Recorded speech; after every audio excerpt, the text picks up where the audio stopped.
अस्सलाम वालेकुम viewers and good evening. मैं हूं अबूज़र खान और मेरे साथ आज के जो मेरे मेहमान हैं जो मौजूद हैं वो हैं मेरे इंतहाई मोहतरम मेरे जो उस्ताद हैं, मेरे मेंटोर हैं, जिनसे मैंने तालीम भी हासिल की हुई है मिस्ट्री टूरिज़म के अंदर, सर हसन बिन सदात साहब। तो आज का जो हमारा टॉपिक है वो बहुत ही कंसर्न टॉपिक है और वो हर किसी से कंसर्न है, आपसे भी, मुझसे भी, हमारे आने वाले बच्चों से भी, हर किसी से, हमारे मुल्क के लिए, ग्लोबल वर्ल्ड के लिए भी। और वो टॉपिक है एनवायरनमेंट। क्योंकि आप देख रहे हैं जैसे कि आज एनवायरनमेंट है, पिछले खासतौर पे 2 वीक से जो एक गर्मी की लहर चल रही है पूरे मुल्क में, कोई 50 डिग्री सेल्सियस तक टेम्परेचर जा रहा है, जिसकी वजह से सब काम भी इफेक्ट हो रहे हैं और लाइफस्टाइल भी बहुत इफेक्ट हो रहा है। तो इस सिलसिले में बात करने के लिए हमने खिदमत हासिल की हैं सर हसन साहब की, जो कि खुद एक बहुत बड़े एनवायरमेंटल एक्सपर्ट हैं और as an lecturer in university of the Punjab in multiple departments environment के सब्जेक्ट एजुकेट कर रहे हैं, टीच कर रहे हैं स्टूडेंट्स को।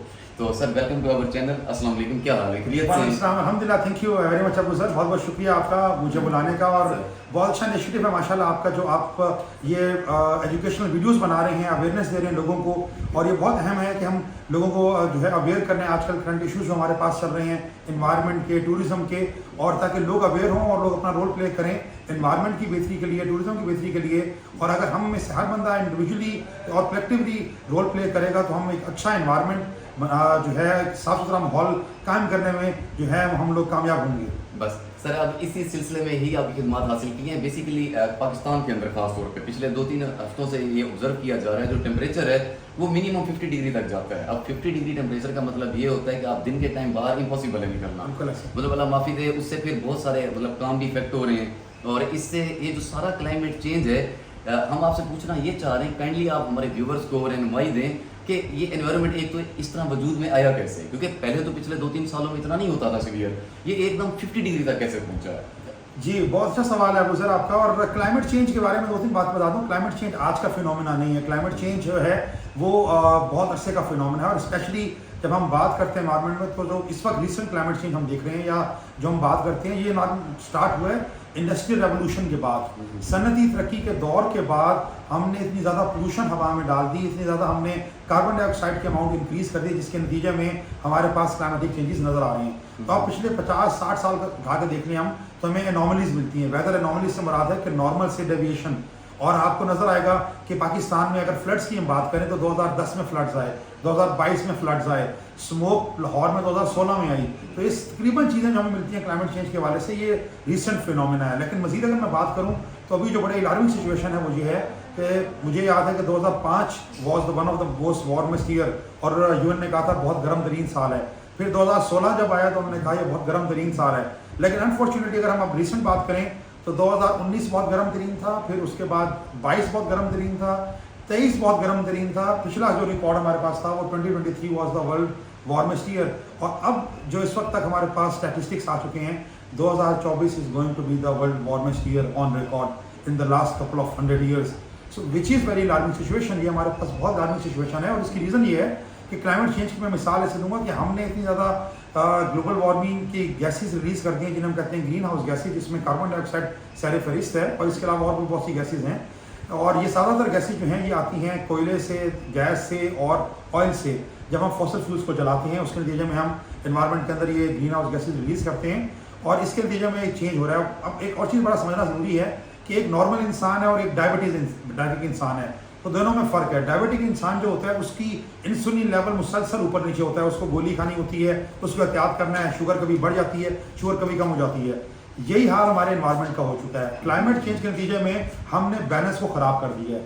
ये समझना इसलिए बड़ा ज़रूरी है कि अब क्या होता है, एकदम से आप देखते हैं दुबई में बारिशें हो रही हैं, एकदम से आप देखते हैं कि कराची में बारिशें होती हैं, और कराची की सड़कों पे हमें वो बड़ी, मुझे याद है 2019 में जब बारिशें हुई थी तो कराची में मगरमच्छ था, वो वीडियो वायरल हुई थी। और फिर उसी कराची में हीट वेव आती है और 2000 बंदा जो है हीट वेव से जो है वो चला जाता है, मर जाता है। तो आप देखें दोनों एक्सट्रीम्स मिल रही हैं। तो ये वही बात है कि हमने उस बैलेंस को ख़राब कर दिया जो नेचर का बैलेंस था। और हमने इसमें बहुत से रोल हैं, मैंने बताया फॉसिल फ्यूल बर्निंग एक रोल है, और डिफॉरेस्टेशन एक बहुत बड़ा रोल है। हमने जंगलात का बेदरेक जो हमने काटा जंगलात को, उसके नतीजे में हमारा मौसम बहुत ज़्यादा चेंज हो गया है। अब जो एक सिचुएशन है वो क्लाइमेटिक चेंज की, और हम इसे यूज़ करते हैं टर्म क्लाइमेट इमरजेंसी की, क्लाइमेट क्राइसिस की, कि हम एक इस वक्त ऐसी सिचुएशन में जिसे हम कहते हैं ना सर्वाइवल का मसला हमारे, हमें बहुत एहतियात करना पड़ेगा और हमें बहुत सीरियस इस इशू को टेक करना पड़ेगा।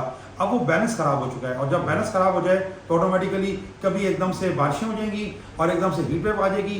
और फिर आप ये देखिए पिछले साल मरी में बर्फ़बारी बहुत देर से हुई, बल्कि नहीं हुई, नारायण का गाँव में बर्फ़बारी नहीं हुई। और फिर आप याद करें 2 साल पहले मरी में स्नो स्टॉर्म आया था और लोग मर गए थे।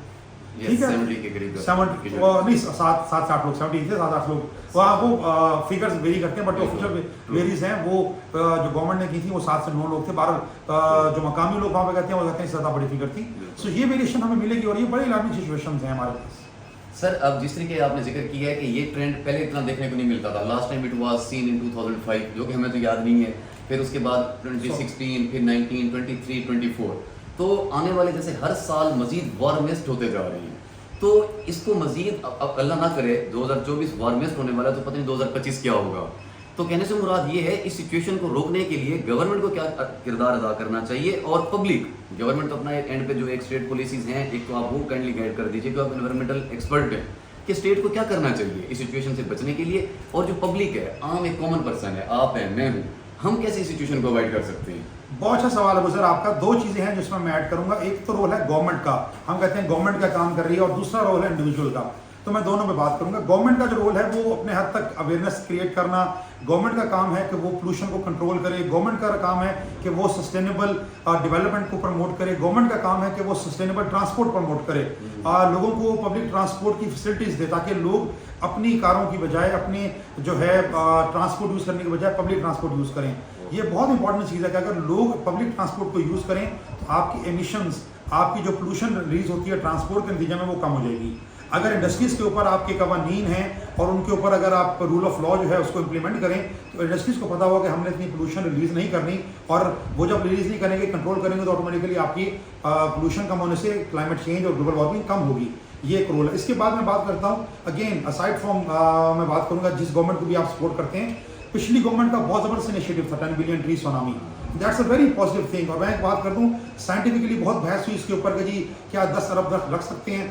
बिल्कुल ये एक डिबेट अलग है कि 10 अरब लग सकते हैं या नहीं लग सकते। सवाल ये है कि 50 लाख लग सकते हैं, 20 लाख लग सकते हैं, बल्कि 20 लाख लगे, 50 लाख दरख्त लगे, तो जो भी दरख्त लगे उनका रोल था। अगर आप आज भी प्लांटेशन को प्रमोट करें, हर बंदे को हम हमेशा फोकस करते हैं कि when you plant a tree you plant a life, when you plant a tree you plant a hope. आप जो है अपने हिस्से का दिया जलाएं, आप अपने हिस्से का रोल प्ले करें।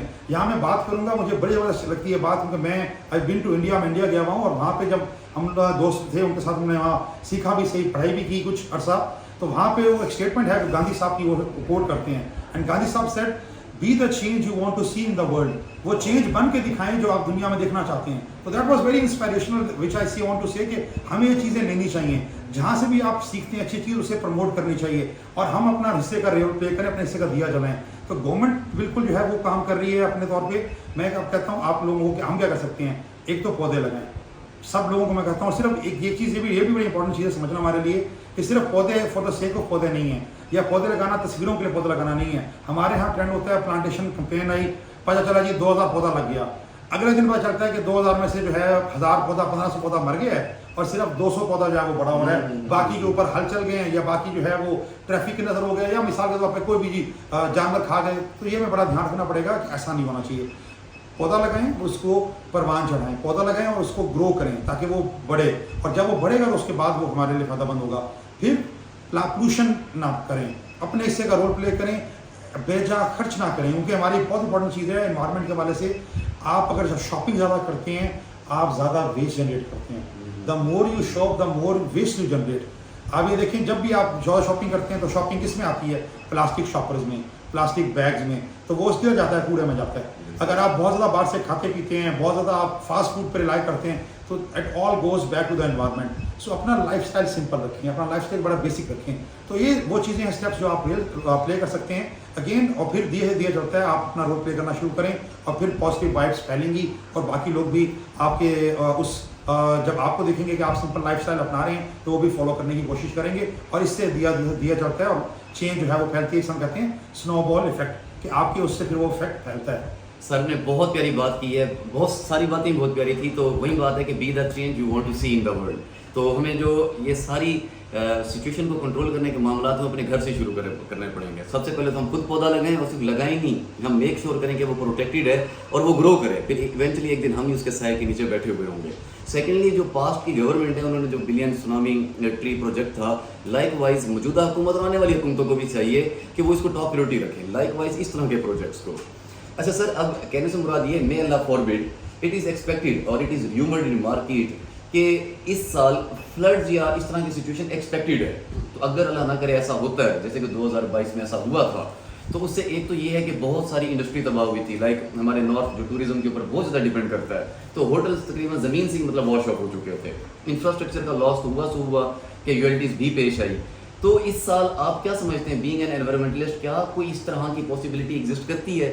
अगर तो करती है, तो क्या आपको लगता है कि पब्लिक और गवर्नमेंट, क्योंकि मेन इसके ऊपर काम आता है गवर्नमेंट का, क्या ये मेंटली और इंफ्रास्ट्रक्चर के पर्सपेक्टिव से प्रिपेयर्ड हैं कि इसको टैकल करें? बहुत अच्छा सवाल किया आपने अबू सर। इसमें दो चीज़ें मैं ऐड करूंगा। अभी रिसेंटली मैं चित्राल गया तो मैंने वहाँ पे देखा, क्योंकि सबसे बड़ा मसला जो हमारे पास था वो KPK में हमने देखा था, बहुत ज़्यादा डिफॉरेस्टेशन हुई थी और उसकी वजह से वहाँ पे दरख्त काट दिए गए थे। और दरख्त जो है, मैंने बताया, it's a complete package. Environment में हम बात करते हैं, एक तो वो हवा को साफ करता है, प्रोवाइडर्स ऑक्सीजन, हम सांस ले सकते हैं। फिर वो मिट्टी जो है उसको कंट्रोल में रखता है, doesn't allow the soil to be eroded, erosion से बचाता है, होल्ड रखता है। अगर आपके दरख्त लगे होंगे तो वो पानी को भी रोकते हैं, एज अ बैरियर एक्ट करते हैं, वेरी वेरी इंपॉर्टेंट। तो पहाड़ी इलाकों में इस साल जब मैं चित्राल गया तो मैंने देखा कि बाकी बिलियन ट्री सुनामी के नतीजे में प्लांटेशन नजर आ रही थी। तो ये बड़ी अहम चीज़ है कि अगर हम प्लांटेशन को प्रमोट करें तो हम फ्लड्स की जो डेविस्टेशन है, फ्लड्स का जो नुकसान है, उससे कम कर सकते हैं। अब बात करूँगा इंफ्रास्ट्रक्चर की, और मुझे बिल्कुल याद है, मैं बहरीन में बुजुर्ग के साथ ही वहाँ गया और वहाँ पे रहा मैं सवात में, मुझे याद है। और 2010 में फ्लड आया था और वहाँ पे एक मस्जिद बनी हुई थी बिल्कुल दरिया के बेड के ऊपर, वो पूरी बह गई थी, मस्जिद बिलाल। और 2022 में मुझे याद है कि हम 2020 से पहले, कोविड से पहले गए थे और मस्जिद में मुझे याद है मैंने नमाज पढ़ी और मैं हैरान था कि वो दरिया के ऊपर उन्होंने बनाई और 22 में फिर वो बह गई। अफसोस की बात यह है, जो मैं यहाँ पर करूँगा, वो मस्जिद फिर आज वो वहीं बना रहे हैं। यानी हमें समझ ये नहीं आ रही कि अगर देखें ना, बार बार आपको कहते हैं अक्ल वाले के लिए निशानियाँ काफ़ी हैं, वाई यू मेक मॉस्क और होटल्स ऑन रिवर बेड। जहाँ पे रिवर बेड उस पर ना बनाए, बल्कि वो कहते हैं जहाँ तक वो दरिया के जो कंकर हैं, एक कहावत जाती है कि दरिया के कंकर जहाँ जहाँ बिखरे हों, दरिया अपने, वो कहते हैं दरिया के कंकर दरिया के बच्चे हैं, तो दरिया अपने बच्चों को मिलने आता है। ये बड़ी मशहूर बड़ी सेइंग होती है। तो जो दरिया के कंकर जहाँ जहाँ पड़े हुए, यानी वो जो गोल पत्थर जहाँ तक पड़े हुए, वहाँ पे आप बिल्डिंग ना बनाएं, वहाँ पे आप होटल ना बनाएं, कि दरिया का तो पता नहीं 5 साल बाद 10 साल बाद वो फिर आएगा उनको मिलने, मिसाल के तौर पर। तो ये चीज़ समझना भी लोगों को ज़रूरी है कि आबी गुजरगाहों के ऊपर, आबी गुजरगाह जो रास्ता है, वहाँ पे होटल ना बनाएं, वहाँ पे इंफ्रास्ट्रक्चर ना डेवलप करें, आप और जगहों पर डेवलप करें। और ये बड़ी इंपॉर्टेंट चीज़ मैटर करती है प्लानिंग पे। ये लोगों को गाइडेंस की ज़रूरत है, अवेयरनेस देने की ज़रूरत है कि आप वहाँ जाके ऐसी जगहों पे बनाएं ताकि नुकसान बार बार ना हो। अब अगर सीधी सी बात है, मुझे अनबोर्ड वही बात है जो गुजर ने कहा, खुदा ना करे दोबारा आए, तो अगर मस्जिद वहीं बनी है तो फिर दोबारा आएगी तो फिर तबाह हो जाएगी। तो मुझे बताएं, हम बार बार नुकसान कर रहे हैं, बार बार बना रहे हैं, क्यों ना हम कोई और जगह पे बना लें, हायर ग्राउंड्स बना लें जहाँ पे चांसेस ना हो। तो बहरीन पूरा बाजार है, वहाँ पे जो होटल्स हैं, वो कई होटल्स बिल्कुल दरिया के किनारे पे हैं, उनकी लोकेशन चेंज कर लें या किसी और जगह पर डेवलप कर लें। तो ये बड़ी अहम चीज़ है, मेरे ख्याल से लोगों को अवेयरनेस देने की जरूरत है। सर ने बहुत प्यारी बात की है, क्योंकि I have been recently to Bahrain Swat, तो वो मस्जिद दोबारा 2022 के फ्लड के बाद उन्होंने उधर ही बनाई है, पहले से ज़्यादा बड़ी बनाई है। अल्लाह मजीद तौफीक दे मस्जिद बनाने में। तो दूसरा ये कि जो होटल्स वहाँ डूब चुके थे, वो होटल्स भी उधर ही दोबारा कंस्ट्रक्ट किए गए हैं। हालांकि गवर्नमेंट ने वहाँ पे, मतलब वो आर्टिकल 144 है गेस, वो भी लगाया था कि ये इलीगल कंस्ट्रक्शन है, किसी भी टाइम फ्लड आया तो होटल का इंफ्रास्ट्रक्चर ऑलरेडी वीक हो चुका है। तो हमें क्या ज़रूरत है कि जब हमें मालूम है कि हर 10 साल बाद, 5 साल बाद फ्लड ने उसी जगह से दोबारा गुजरने के इम्कान हैं, तो हम इतना ज़्यादा इन्वेस्टमेंट वहाँ क्यों करते हैं? तो इन्वेस्टमेंट की तो खैर है, लेकिन जो ज़िंदगी की कैजुअलिटीज़ होती हैं, वो एक बहुत बड़ा एक अलमिया होता है हमारे लिए। मैं बिल्कुल ऐड करूँगा। देखिए ना, अल्लाह ताला ने इंसान को अशरफुल मखलूक़ात बनाया और ये बड़ा इंपॉर्टेंट है कि अक्ल वाले के लिए इशारा काफ़ी है। और कुरान में बड़ा वाज़ेह तौर पे है कि क्या जानने वाले और ना जानने वाले बराबर हो सकते हैं? तो अल्लाह ताला ने जब हमें तौफीक दिया, हमें मालूम है, अबे देखें the science are pretty evident, scientist भी बता रहे हैं, गवर्नमेंट भी बता रही है कि भाई यहाँ पे फ्लड आ सकता है, चांसेस हैं खतरा, तो फिर आप क्यों बनाते हैं? मैं कहता हूँ यहाँ पर लोकल लोगों को अवेयर करने की बहुत ज़रूरत है और उनको ऑन बोर्ड करने की ज़रूरत है। उनको आप जब तक, मसला ये है कि हमारे पास डिस्कनेक्ट है, हमारे पास कम्युनिकेशन गैप है, लोग बात नहीं करते, लोग ओनरशिप नहीं लेते। आप लोगों को ऑन बोर्ड करें, लोगों के मसाइल सुने और उनको बताएं कि ये जगह सही नहीं है, इसके बरक्स आप यहाँ पे बनाएं, इसके बरक्स आप यहाँ पे बनाएं, ये बहुत ज़रूरी है। अदरवाइज हमारे टूरिज्म के लिए बहुत नुकसानदेह है। बिकॉज आप देखें, एक आप इन्वेस्टमेंट करते हैं, फिर वो तबाह होती है, खुदा ना खास्ता अगर जिंदगियां उसमें चली जाएं, इंसानियत उससे बढ़ के कोई चीज़ नहीं है। और why you take risk, why आप उसी को बार बार कर रहे हैं। तो हमें बहुत ज़रूरत है, अगेन यहाँ टूरिज्म से वाले से एक बात मैं बड़ा ज़रूरी करूँ, हमें रिस्पॉन्सिबल टूरिज्म की प्रमोट करनी चाहिए। यहाँ पे बहुत चीज़ ज़रूरी है। अबू ज़र जो है बहुत माशाल्लाह अच्छे ट्रिप्स लेकर जाते हैं। मैं बड़ा खुश हूँ कि इन्होंने पूरी डिग्री ली है, इन्होंने मास्टर्स किया, इनको पता है कि टूरिज्म की क्या प्रोज एंड कॉन्स हैं, क्या मसाइल होते हैं, क्या इशूज़ होते हैं, टूर ऑपरेशन क्या होता है, क्लाइंट से कैसे बात करनी है। हमें पढ़े लिखे लोग चाहिए इस इंडस्ट्री में, ताकि वो लोगों को गाइड भी करें, लोगों को बताएं भी सही, और इको टूरिज्म को प्रमोट करें। इंशाल्लाह हम बाद में एक बात करेंगे इको टूरिज्म के ऊपर। ये बड़ा कंसेप्ट है। आज हमारा फोकस एनवायरनमेंट है, लेकिन हमें रिस्पॉन्सिबल टूरिज्म को प्रमोट करने की जरूरत है। लोगों को बताने की जरूरत है कि किस तरह से अच्छे टूरिस्ट बने, किस तरह से अच्छा ट्रैवलर बने। बहुत इंपॉर्टेंट चीज़ है। टूरिस्ट और ट्रैवलर जो है, ऐसा नहीं कि बस आप जाके, और एक बात और भी यहाँ पे चले में हवाला बात हो रही थी इसके फ्लड के वाले से उन्होंने की। एक तो बिल्कुल लोकल लोगों को अवेयर करने की जरूरत है कि वो ना करें। टूरिस्ट को मैं कहूँगा कि वो पोल्यूशन ना फैलाएं। आप जाते हैं कुदरती एरियाज को देखने के लिए, नेचुरल ब्यूटी को देखने के लिए, तो वहाँ जाके रैपर गिराना, वहाँ जाके प्लास्टिक वेस्ट करना, वहाँ जाके उसकी एनवायरनमेंट को जो है ख़राब करना, ये बिल्कुल गलत बात है। ये भी नुकसानदेह। ये भी जो आप पोल्यूशन करते हैं, it also create a lot of problems. वहाँ पे बीमारियाँ आ जाती हैं, वहाँ पे बहुत से मसाइल शुरू हो जाते हैं। इस वेस्ट मैनेजमेंट पोल्यूशन के नतीजे में जो पूरा आपका नेचुरल ब्यूटी है वो ख़राब हो जाती है। जानवर जो वहाँ पे वो भी इफेक्ट होते हैं उससे। तो बहुत बड़ा मसला होता है। इवन पानी खुदा ना खास्ता क्योंकि चश्मे होते हैं, और आपकी जो पोल्यूशन है उससे वो चश्मे पोल्यूट हो जाते हैं। That is also big issue. I wish sir की जो बातें हैं वो लोगों के दिलों में जगह करें, लोगों के दिलों में उतरें, क्योंकि इनमें भला लोगों का ही है। खास तौर पे जो एरियाज इफेक्ट होते हैं फ्लड से या एनवायरनमेंट के अनबैलेंस से, ये उन मकामी लोगों के लिए तो बहुत ही ज़्यादा फायदेमंद बातें की हैं सर ने। अच्छा सर, ये बताइए, अब एक तो सोल्यूशन होता है जो लॉन्ग टर्म होता है। मौजूदा सूरत हाल में क्योंकि 50 डिग्री है, एक कॉमन पर्सन अपने आप को इस हीट वेव से बचने के लिए क्या खाए, क्या पिए, क्योंकि यू आर फूडी माशाल्लाह यू नो, तो ये रहनुमाई दें कि कैसे बचा जा सकता है। जी बहुत अच्छा सवाल किया आपने। और इसमें दो तीन चीज़ें हैं, मतलब गवर्नमेंट ने भी काफ़ी इंस्ट्रक्शन लोगों को दी और लोगों को बताया। एक तो कोशिश करें डे टाइम अवॉइड करें, आप घर में रहें जितना भी हो सकता है, और एक्सट्रीम जो वेदर का टाइम है, दिन का वक्त, उसमें कम से कम बाहर निकला जाए। प्लांटेशन की बहुत ज़रूरत है। अगर हम प्लांटेशन कर लें तो हमारे यहाँ टेम्परेचर काफ़ी हद तक कम होगा। मैं मिसाल दे देता हूँ, हम लाहौर में बैठे हैं, तो लाहौर में नहर पे अगर आप चले जाएं, जिस टाइम मर्जी चले जाएं दिन के, तो नहर में आपको ठंडक मिलेगी। दो रीज़न है, एक तो पानी वहाँ पे है, दूसरा वहाँ पे प्लांटेशन है। या अगर आप मार रोड पे चले जाएं तो मार रोड भी ठंडी है, बिकॉज वहाँ पे दरख्त बहुत ज़्यादा हैं। सो प्लांटेशन तो बहुत अहम है। आपके अगर घर के आसपास आपको जगह है तो आप घर में पौधे लगाएं। आपके घर के साथ कोई ग्राउंड खाली है, कोई प्लाट खाली पड़ा है, वहाँ पे पौधे लगाएं। ये मैं बार बार फोकस करता हूँ कि आप प्रमोट करें। ताकि कोशिश करें गर्म टाइम में कम से कम बाहर निकलें, पानी का ज़्यादा से ज़्यादा इस्तेमाल करें। और फिर मैं आऊँगा उस पर आ जाए लोकल चीज़ों पे, लोकल रेमेडीज़ को फोकस करें। देखिए हमारे पास यहाँ पे अगेन मैं ये नहीं कह रहा जिसकी लोगों की अपनी मर्जी होती है। हमारा जो लोकल मशरूब है यहाँ पे वो लस्सी है, ठीक है ना। तो आप लस्सी को पिए। सत्तू आजकल गर्मियों में बहुत ज़बरदस्त चीज़ है, नबी पाक सल्लल्लाहु अलैहि वसल्लम की सुन्नत भी है, ठीक है ना। तो मैं मशवरा करता हूँ प्रमोट कि आप वो चीज़ें पिए। अब यहाँ पे लोग चाय पीते हैं, गर्मी होती है, बड़ा मसला होता है। मैं ये नहीं कह रहा किसी को अगर है मतलब शौक अपनी जगह, बट आप गर्मी में अगर चाय पी रहे हैं तो अगेन इट्स वेरी डिफिकल्ट, और फिर वो बड़ा मुश्किल होता है। तो ठंडे मशरूबात आपके पास हैं। एक चीज़ और, कार्बोनेटेड ड्रिंक्स को अवॉइड करें, नुकसानदेह। आपके पास उसके रक्स शरबत हैं, बादाम का शरबत है, क्या नाम है आपके पास, कंजवीन है, नमक की जो आप बनाते हैं, नींबू पानी जिसे आप कहते हैं, वो आप पी सकते हैं। तो बहुत से मैं प्रमोट करूँगा, वो करूँगा कि आप लोकल चीज़ें, लोकल जो आपकी रेमेडीज़ हैं उनको आप यूज़ करें और उन चीज़ों को अपनाएं। बहुत खूब। तो ये थी खाने और पीने के हवाले से वो चीज़ें जो आपको एट द स्पॉट मतलब टेम्परेरी आपको रिलीफ दे सकते हैं।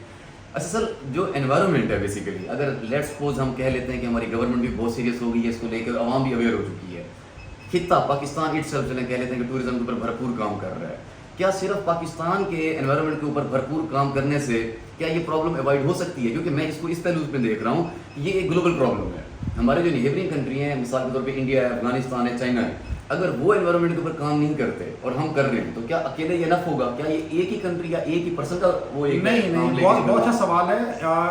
हम एनवायरनमेंट में एक बात करते हैं कि environment is a shared resource. Environment हमारा जो है वो सांझी है।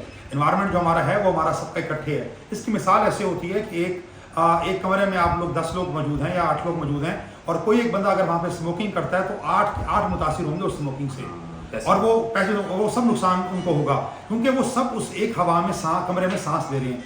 सो दुनिया जो हमारा ग्लोब है, इसलिए हम कहते हैं ग्लोबल वार्मिंग, कि हमारा ग्लोब सारा एक इन्वायरमेंट है, माहौल है। अब स्पेशली जो नेबर्स हैं, पाकिस्तान, इंडिया, अफगानिस्तान, चाइना, ये तो बहुत करीब हैं।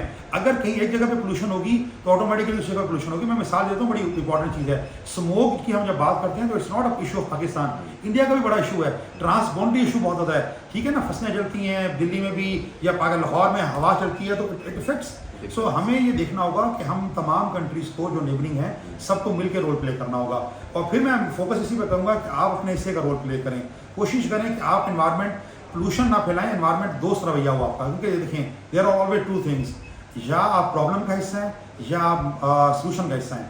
And remember, if you are not part of the solution part of problem. I didn't say that, Abuzar ने कहा है। बहुत बहुत शुक्रिया। देखिए सर ने बहुत प्यारी बात की है, मैं बस सिर्फ कंक्लूड करूंगा हमारे आज के व्लॉग को। सर ने बहुत सारी बातें की हैं, because he is a teacher, तो जो सुन रहे हैं बहुत सारे स्टूडेंट होंगे, वो बच्चे समझ के इसको सुने या कुलीग समझ के इस व्लॉग को सुने। तो सर की कही हुई बातों पे अमल करना बहुत ज़रूरी है, क्योंकि ये हम सब के फ़ायदे की बात है। मोर ओवर आप वहीं घर में रहें, हाइड्रेटेड रहें, और ये है कि इस प्रॉब्लम को मैं एज अ ग्लोबल एक प्रॉब्लम देख रहा हूँ। पाकिस्तान अपने एंड पे किरदार अदा करे, जो हमारे नेबरिंग कंट्रीज़ हैं, चलो शायद इस बहाने हम किसी एक कॉज पे इकट्ठे भी हो जाए और एक दूसरे के लिए सॉफ्ट कॉर्नर भी हमारे डेवलप हो जाएँ, क्योंकि ये पूरी दुनिया ही हमारी है, सिर्फ एक मुल्क तो हमारा है नहीं। तो एनवायरनमेंट हेल्दी होगा तो हम होंगे, और ख़ासतौर पे हमारे आने वाले जो बच्चे हैं उनके लिए भी, ताकि हम कुछ अच्छा छोड़ के जाएं। सर आपका बहुत शुक्रिया कि आपने अपना बहुत कीमती टाइम दिया। सर का अपना यूट्यूब चैनल है सर हसन बिन सदात के नाम से, आप उनको भी सब्सक्राइब कर सकते हैं, और उसके ऊपर आपको देखने को मिलेगा बहुत कुछ एनवायरनमेंट और फूड से related, and he is also cultural expert. तो मिलते हैं हमारे अगले व्लॉग में। Thank you for watching. Thank you Abuzar. Thank you.